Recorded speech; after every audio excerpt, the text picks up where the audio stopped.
हाँ तो नमस्कार मेरे प्यारे साथियों, आप सभी को एसएससी ऑनलाइन क्लासेस में स्वागत है। हम आशा करते हैं कि आप सभी लोग स्वस्थ होंगे और बेहतर तरीके से पढ़ाई कर रहे होंगे।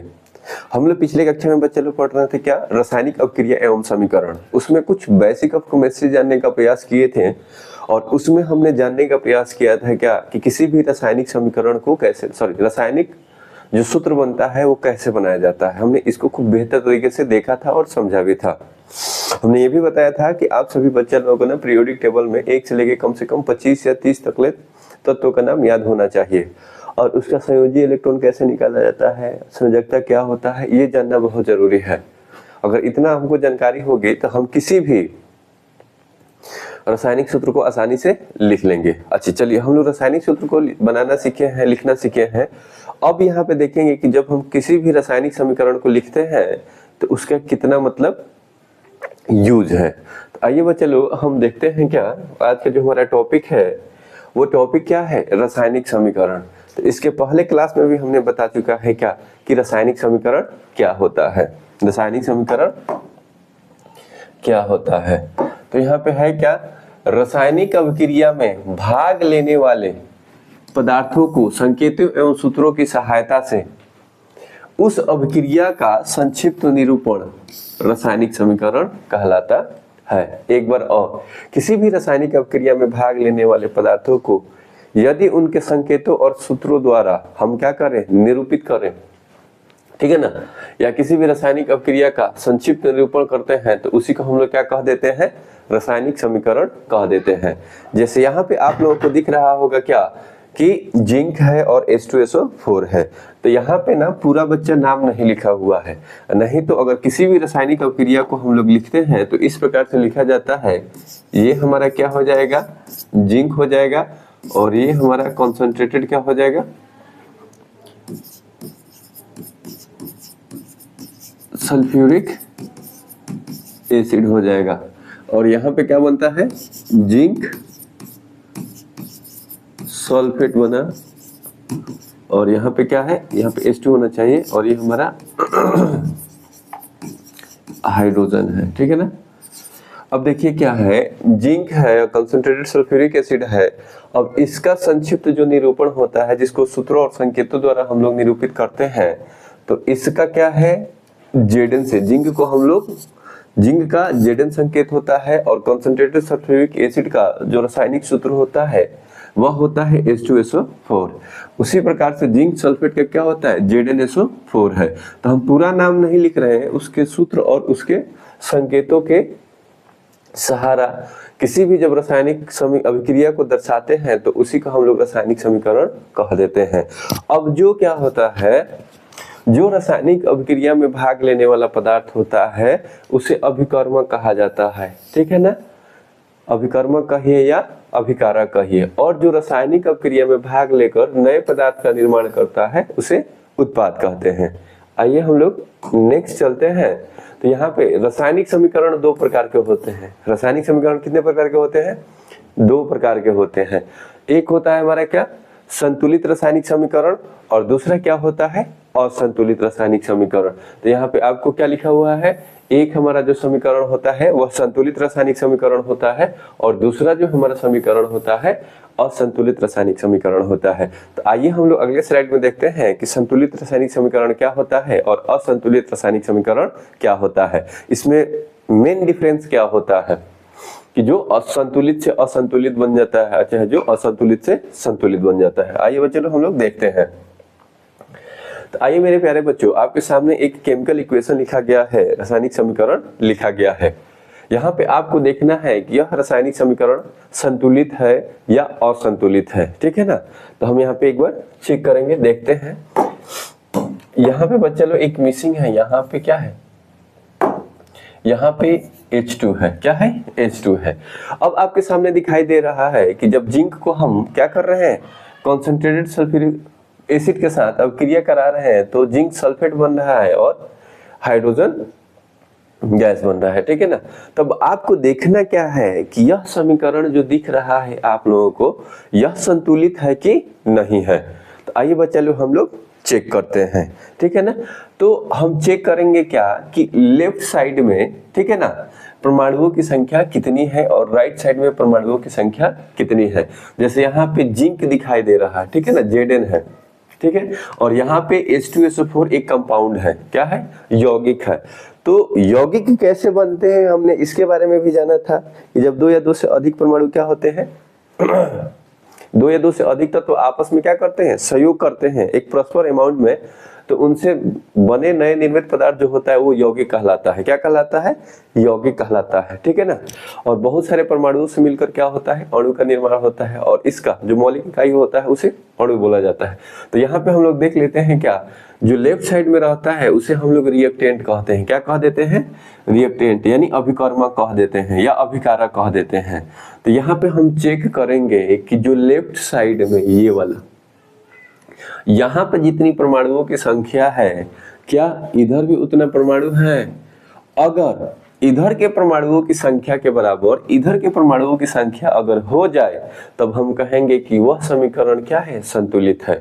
संतुलित समीकरण होने के लिए कंडीशन क्या होता है, mass of the reactant equal to the mass of the product, यानी यहाँ पे द्रव्यमान संरक्षण का सिद्धांत लगता है, ठीक है ना। और उसके अनुसार क्या होता है, किसी भी रासायनिक अभिक्रिया में भाग लेने वाला जो द्रव्यमान होता है, ठीक है ना, यानी जो अभिकारक का द्रव्यमान होता है वह हमेशा बराबर किसके होता है, प्रतिफल यानी उत्पाद के द्रव्यमान के बराबर होता है। तो आइए बच्चा लोग हम लोग देख लेते हैं कि यहाँ पे परमाणुओं की संख्या किसमें कितनी है, ठीक है ना। तो यहाँ पे हमारा अभिकारक होगा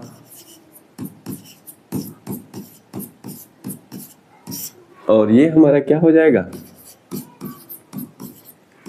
उत्पाद हो जाएगा। अब देखेंगे क्या, जो Zn परमाणु है,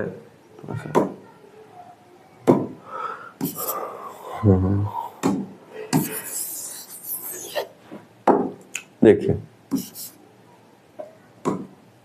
यहाँ पे जो Zn परमाणु है, ठीक है ना, वह लेफ्ट साइड में कितने बार दिखाई दे रहा है बच्चा, तो एक बार आया हुआ है। कितने बार आया हुआ है, एक बार, यानी अभिकारक में एक बार है। और यहाँ पे अगर देखेंगे तो यहाँ भी Zn कितने बार आया है बच्चा, एक ही बार आया है। तो यहाँ भी क्या लिखेंगे, एक बार आया हुआ है, ठीक है। आगे हम देखेंगे क्या, हाइड्रोजन के बारे में। तो यहाँ पे हाइड्रोजन परमाणु जो है वो कितने बार आया यहाँ पे, तो इधर इस साइड कितने बार आया है, 2 बार आया है, और इधर भी कितने बार आया है बच्चा लोग, 2 बार आया है, ठीक है ना। उसके बाद से सल्फर दिखता है। सल्फर परमाणु को देखेंगे कि सल्फर परमाणु कितने बार लेफ्ट साइड में आया है। तो यहाँ पे सल्फर देखेंगे तो एक ही बार आया हुआ है। तो सल्फर कितने बार आया है, एक बार। राइट साइड में देखते हैं तो इधर भी सल्फर कितने बार आया है बच्चा, एक बार आया हुआ है। कितने बार आया है, एक बार आया हुआ है। अगला हमारा क्या हो जाएगा, ऑक्सीजन परमाणु को चेक करेंगे। जो हमारा ऑक्सीजन परमाणु है वह कितने बार आया है रिएक्टेंट में और कितने बार आया है प्रोडक्ट में, यानी अभिकारक में कितने बार आया है। तो यहाँ पे O4 है तो 4 टाइम्स आया हुआ है, और इधर भी चेक कर रहे हैं तो 4 टाइम्स आया हुआ है, ठीक है ना। कितने बार आया हुआ है, 4 बार आया हुआ है।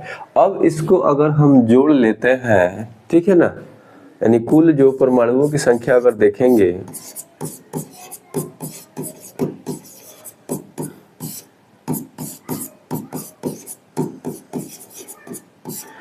तो यहाँ पे क्या होगा, 4 1 5 और 5 3 कितना हो जाएगा, 8। यानी यहाँ पे रिएक्टेंट साइड में 8 परमाणु है। अगर इधर भी चेक करेंगे तो कितना हो जाएगा, 8। तो लेफ्ट साइड वाला पार्ट राइट साइड के बराबर यदि हो जा रहा है, यानी कहेंगे क्या कि जो हमारा अभिकारक का या अभिकारक में जितने परमाणुओं की संख्या उपस्थित है, यदि उतना ही परमाणुओं की संख्या उत्पाद में उपस्थित रहे तो हम कहेंगे कि यह समीकरण क्या है, संतुलित है। अब बराबर होने का मतलब क्या है, प्रत्येक परमाणु बोथ साइड बराबर होना चाहिए। अगर Zn परमाणु लेफ्ट साइड में 1 है, अभिकारक में 1 है, तो उत्पाद में भी कितना होना चाहिए, 1 होना चाहिए। अगर हाइड्रोजन परमाणु अभिकारक में 1 है तो उत्पाद में भी कितना, हाइड्रोजन परमाणु इधर 2 है तो उत्पाद में भी 2 होना चाहिए। सल्फर परमाणु 1 है तो उधर भी क्या होना चाहिए, 1 होना चाहिए। अगर ऑक्सीजन भी परमाणु अगर इधर 4 है तो उधर 4 होना चाहिए। यदि इधर 4 है उधर 5 है और इधर ये 2 है उधर 1 है तो टोटल तो क्या होगा, हमारे परमाणुओं की संख्या बराबर होगा, 8 होगा। लेकिन वहां पे जो Zn परमाणु है, चाहे हाइड्रोजन परमाणु है, चाहे सल्फर परमाणु है, उसमें क्या हो जाएगा, इधर उधर आ जाएगा।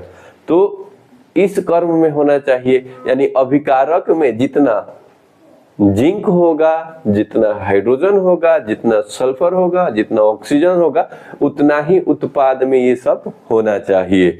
अब टोटल संख्या को जब ऐड करेंगे तो अभिकारक में उपस्थित परमाणुओं की संख्या और उत्पाद में उपस्थित परमाणु की संख्या अगर बराबर है तो यह समीकरण संतुलित समीकरण कहलाता है। क्या कहलाता है, संतुलित समीकरण कहलाता है।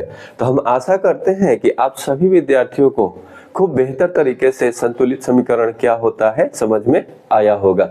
यहाँ पे डिफिनीशन भी दिया हुआ है क्या, कि संतुलित समीकरण में अभिकारकों और उत्पादों में विभिन्न तत्व के परमाणुओं की बराबर संख्या होती है। क्या होती है, बराबर संख्या होती है। एक बार और मैं रिपीट कर रहा हूं, क्या, संतुलित समीकरण में अभिकारकों और उत्पादों में विभिन्न तत्वों के परमाणुओं की बराबर संख्या होती है, जिसे हम लोग संतुलित समीकरण कहते हैं।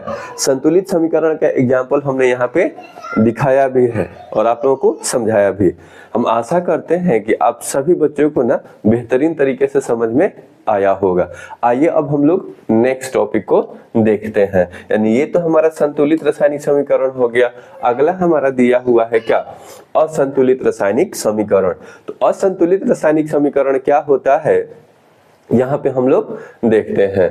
देखिए यहाँ पे बाय डेफिनेशन देखेंगे तो असंतुलित रासायनिक समीकरण में अभिकारकों और उत्पादों में एक या अधिक तत्व के परमाणुओं को असमान संख्या होती है। तत्व के परमाणुओं की असमान संख्या होती है तो उसे हम लोग असंतुलित रासायनिक समीकरण कहते हैं। यानी क्या कहा जा रहा है, असंतुलित रासायनिक समीकरण में अभिकारकों और उत्पादों में एक या अधिक तत्व के परमाणुओं की असमान संख्या होती है। क्या होती है, असमान संख्या होती है।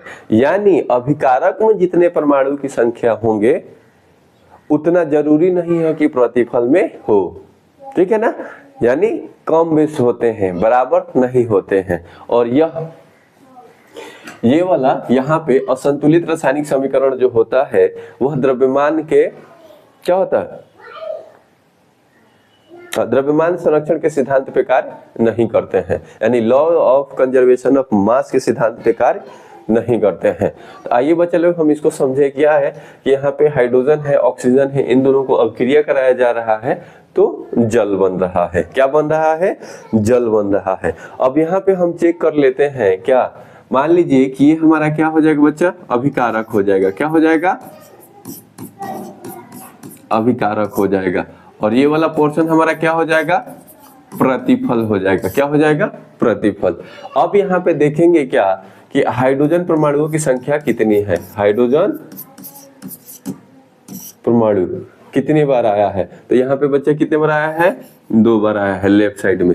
और राइट साइड में कितने बार आया है, तो यहाँ भी 2 बार आया है, ठीक है ना। अब ऑक्सीजन परमाणु की बात अगर हम करेंगे तो ऑक्सीजन परमाणु को अगर हम देखते हैं तो ऑक्सीजन परमाणु यहाँ पे 2 बार आया हुआ है। और इस साइड राइट साइड में देखेंगे तो यहाँ पे एक ही बार आया हुआ है। अगर इसको हम ऐड करेंगे तो इस साइड में 4 हो जाएगा और इधर कितना हो जाएगा, 3, जो क्या है, एक दूसरे के बराबर नहीं है, ठीक है ना। यानी अभिकारक में उपस्थित परमाणुओं की संख्या यदि प्रतिफल में उपस्थित परमाणुओं की संख्या के बराबर ना हो तो वैसे समीकरण को हम लोग असंतुलित रासायनिक समीकरण कहते हैं। अभिकारक में जो परमाणुओं की संख्या है यदि प्रतिफल में उतना परमाणुओं की संख्या ना हो, यानी एक दूसरे के बराबर ना हो, तो वैसे रासायनिक समीकरण को हम लोग असंतुलित रासायनिक समीकरण कहते हैं। नीचे कुछ पॉइंट दिए गए हैं, थोड़ा सा इसको भी हम लोग देख लेते हैं। तो यहाँ पे क्या दिख रहा है बाबू, रासायनिक अभिक्रिया में द्रव्य न तो बन सकता है और ना ही नष्ट हो सकता है। रासायनिक अभिक्रिया में द्रव्य न तो बन सकता है और ना ही नष्ट हो सकता है। रासायनिक अभिक्रिया में द्रव ना तो बन सकता है और ना ही नष्ट हो सकता है, ठीक है ना। आगे हम देखेंगे रासायनिक समीकरणों को रासायनिक अभिक्रियाओं में द्रव्यमान के संरक्षण के नियम का पालन करने के लिए संतुलित किया जाता है, ठीक है ना। यहाँ पे क्या दिख रहा है, रासायनिक समीकरणों को रासायनिक अभिक्रियाओं में द्रव्यमान के संरक्षण के नियम को पूरा करने के लिए संतुलित किया जाता है। अच्छा चलिए ये बताइए चलो कि द्रव्यमान के संरक्षण के सिद्धांत किसने दिया था, यानी नियम को किसने दिया था। तो आपने नाम सुना होगा क्या, एंथोनी लेवोजियर ने, ठीक है ना। एंटोनी लेवोजियर ने दिया था और उन्होंने क्या बताया था कि किसी भी रासायनिक अभिक्रिया में भाग लेने वाले जो पदार्थ होंगे, ठीक है ना, उसमें क्या होंगे, जो रिएक्टेंट का द्रव्यमान होता है यानी अभिकारक का द्रव्यमान होता है वो हमेशा प्रतिफल के द्रव्यमान के क्या होगा, बराबर होगा। तो इसको हम लोग क्या, ये कौन दिए थे, तो एंटोनी लेवोजियर ने दिए थे। अब यहाँ पे क्या है, कोई भी रासायनिक समीकरण को रासायनिक अभिक्रियाओं में द्रव्यमान के संरक्षण के नियम को पूरा करने के लिए संतुलित किया जाता है। यानी कोई भी रासायनिक समीकरण है अगर वह असंतुलित है तो उसको हम लोग संतुलित क्यों करते हैं, संतुलित इसलिए किया जाता है कि वह द्रव्यमान के संरक्षण के नियम का पालन करे। वो कौन दिया था नियम, एंथोनी लेवोजियर ने दिया था, ठीक है ना, जिसे केमिस्ट्री का जनक माना जाता है, ठीक है। आगे देख लेते हैं हम लोग क्या, समीकरण को संतुलित करने के लिए हमें किसी तत्व या यौगिक के सूत्र को कभी भी परिवर्तन नहीं करना चाहिए। अब किसी भी समीकरण को अगर हम संतुलित करते हैं तो संतुलित करने के लिए हमें किसी तत्व या यौगिक के सूत्र को कभी भी परिवर्तन नहीं करना चाहिए, नहीं तो लगे अपने मन से लिखने हैं तो बिल्कुल गलत हो जाएगा। कैसे किसी भी रासायनिक सूत्र को लिखते हैं, चाहे कोई भी रासायनिक समीकरण को बैलेंस करते हैं तो उसके लिए कुछ ना आवश्यक शर्तें होती हैं जिन्हें हमें फुलफिल करना होता है। जैसे में कोई भी असंतुलित रासायनिक समीकरण होता है तो उसको हम लोग इसलिए बैलेंस करते हैं क्योंकि वह द्रव्यमान संरक्षण के सिद्धांत पे कार्य करता है। तो इसलिए उसको, अब द्रव्यमान संरक्षण के सिद्धांत क्या होता है, किसी भी रासायनिक अभिक्रिया में भाग लेने वाले जो अभिकारक होते हैं उनका जो द्रव्यमान होता है वह प्रतिफल के द्रव्यमान के हमेशा क्या होता है, बराबर होता है। यही तो हमारा है क्या, द्रव्यमान के संरक्षण के नियम को पूरा करने के लिए संतुलित किया जाता है। तो हम आशा करते हैं कि यहाँ तक आप सभी को खूब बेहतर तरीके से समझ में आया होगा। आइए बच्चे लोग हम नेक्स्ट देखते हैं। यहाँ पे समीकरण के दोनों पक्षों पर विभिन्न प्रकार के परमाणुओं की संख्या को बराबर करने की प्रक्रिया को समीकरण को संतुलित करना कहलाता है। अब आपसे कोई पूछेगा कि संतुलित रासायनिक समीकरण क्या होता है, तो हम लोग किसी भी समीकरण के दोनों पक्षों पर विभिन्न प्रकार के परमाणुओं की संख्या को बराबर करने की प्रक्रिया को समीकरण को संतुलित करना कहलाता है। यानी किसी भी रासायनिक समीकरण को जब हम संतुलित करते हैं तो क्या करने का प्रयास करते हैं, तो उस रासायनिक अभिक्रिया में जो भाग लिए हुए परमाणुओं की जो संख्या होती है जो अभिकारक में उपस्थित होती है, यानी जितने परमाणुओं की संख्या अभिकारक में मौजूद होगा उतना ही हम प्रतिफल के बराबर करने का प्रयास करते हैं, यानी दोनों को बैलेंस करने का प्रयास करते हैं। और इसी प्रक्रिया को हम लोग क्या कहते हैं, रासायनिक अभिक्रिया को संतुलन करना। आई होप कि यहां तक आप सभी को बेहतर।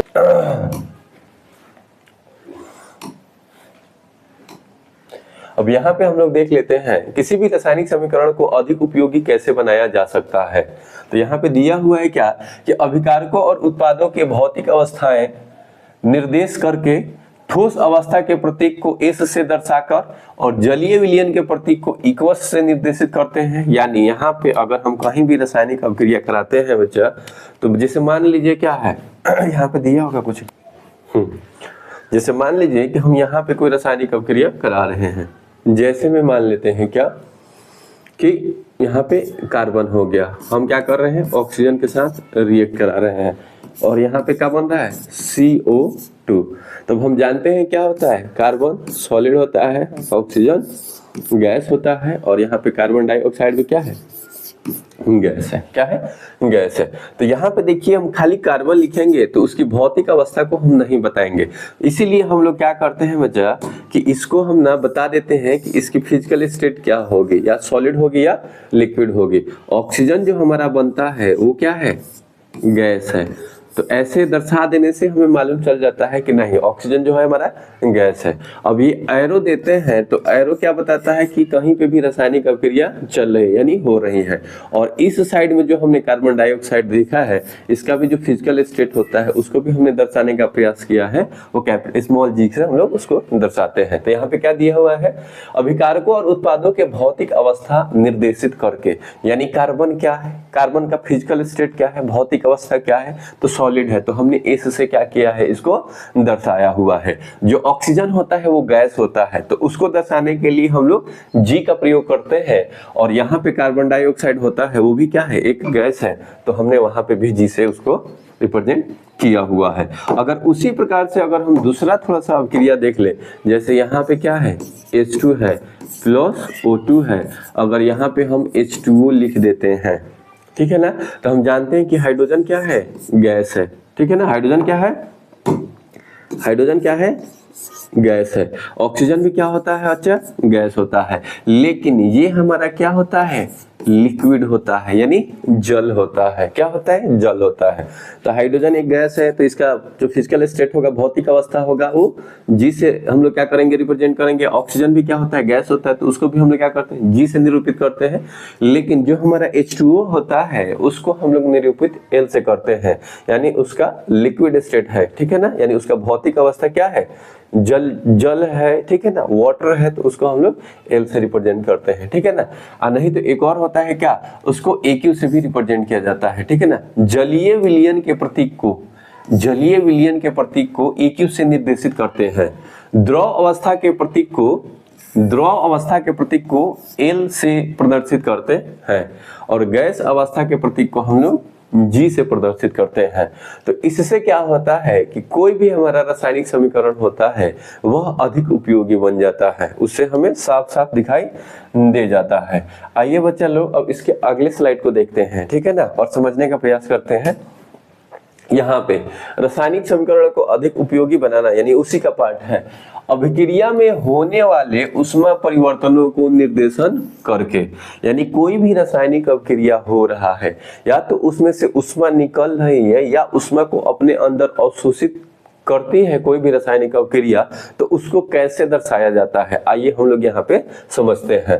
तो एक हमारा ऊष्माक्षेपी होता है, वैसे रासायनिक अभिक्रिया जिसमें से ऊष्मा क्या होता हो, बाहर निकलता हो, उसमें क्या होता हो, उत्सर्जित होता हो, यानी बाहर निकलता हो, तो उस अभिक्रिया को हम लोग ऊष्माक्षेपी अभिक्रिया कह देते हैं। यानी यहाँ पे लिखा भी है कि जिस अभिक्रिया में ऊष्मा उत्सर्जित होती है यानी निकलती है, तो उसे हम लोग ऊष्माक्षेपी अभिक्रिया कहते हैं। क्या कह देते हैं, ऊष्माक्षेपी अभिक्रिया कहते हैं।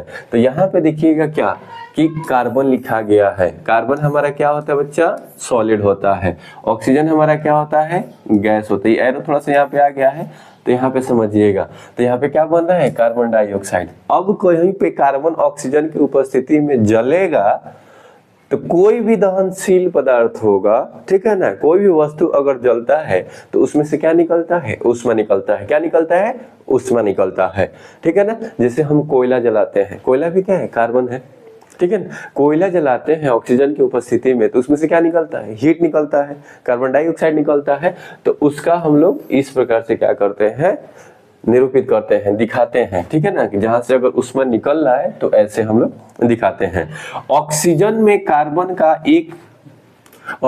कार्बन का जलना ऊष्माक्षेपी अभिक्रिया है। क्या है, ऑक्सीजन का कार्बन मतलब ऑक्सीजन की उपस्थिति में कार्बन का जलना क्या है, ऊष्माक्षेपी अभिक्रिया है। सभी दहन अभिक्रियाएं ऊष्माक्षेपी अभिक्रियाएं होती हैं, चाहे प्रक्रियाएं होती हैं, सभी दहन अभिक्रियाएं ऊष्माक्षेपी प्रक्रियाएं होती है। श्वसन भी क्या है, एक ऊष्माक्षेपी प्रक्रिया है।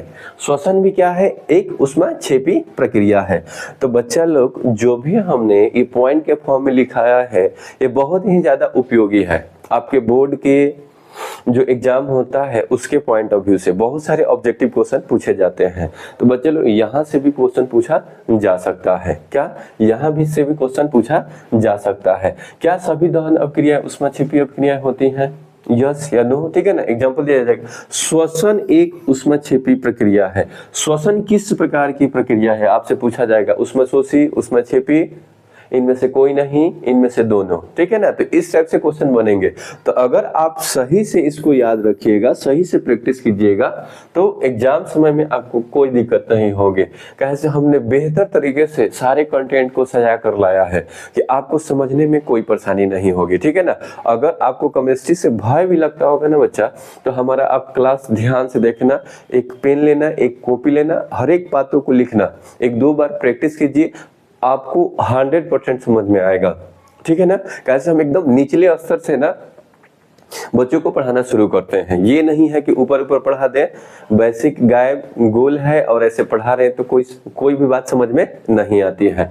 तो आइए, हम आशा करते हैं कि यहाँ तक समझ में आया होगा। उसमें छिपी अपक्रिया क्या होता है, तो इसके पहले लेक्चर में भी मैंने बस समझाने का प्रयास किया था। हम यहाँ भी समझा रहे हैं कि किसी भी रासायनिक समीकरण को अधिक उपयोगी बनाना होगा तो उसका नोटेशन होता है, ठीक है ना, हम उसको दर्शाते हैं। तो किसी भी उसमें छिपी अपक्रिया को यहाँ पे उष्मा से हम लोग दिखाते हैं, ठीक है ना। और ये कैसे होता है ना, इस प्रकार से, सॉरी, ये उष्मा के लिए ये वाला हमारा साइन का प्रयोग करते हैं। आइए अब हम लोग नेक्स्ट टॉपिक पे चलते हैं। अगला क्या है हमारा, उष्मा शोषी अपक्रिया। क्या है, उष्मा शोषी अपक्रिया है, ठीक है।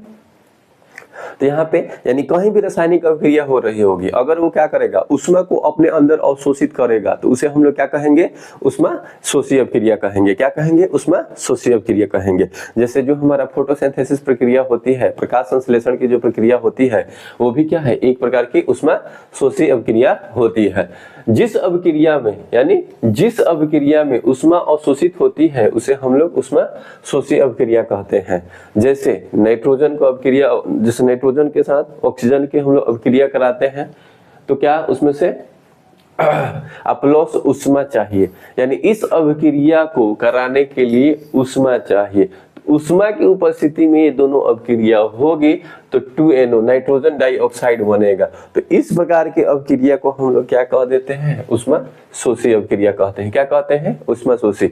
अब यहाँ पे एक बात आपको देखने को मिलेगा कि जहाँ पे उष्मा शोषी अपक्रिया हो रही है वहां पे उष्मा को हम लोग लेफ्ट साइड में लिख रहे हैं, यानी रिएक्टेंट के साइड में लिख रहे हैं, और जहाँ पे हमारा उष्मा क्षेपी अपक्रिया हो रही थी उसको प्रोडक्ट के साइड में लिख रहे थे। यानी इसका लिखने का मतलब क्या हो रहा है, इसमें से उष्मा बाहर की ओर निकल रही है, और यहाँ पे लेफ्ट साइड में लिखने का मतलब क्या है, यहाँ पे बच्चा लोग देख लेते हैं।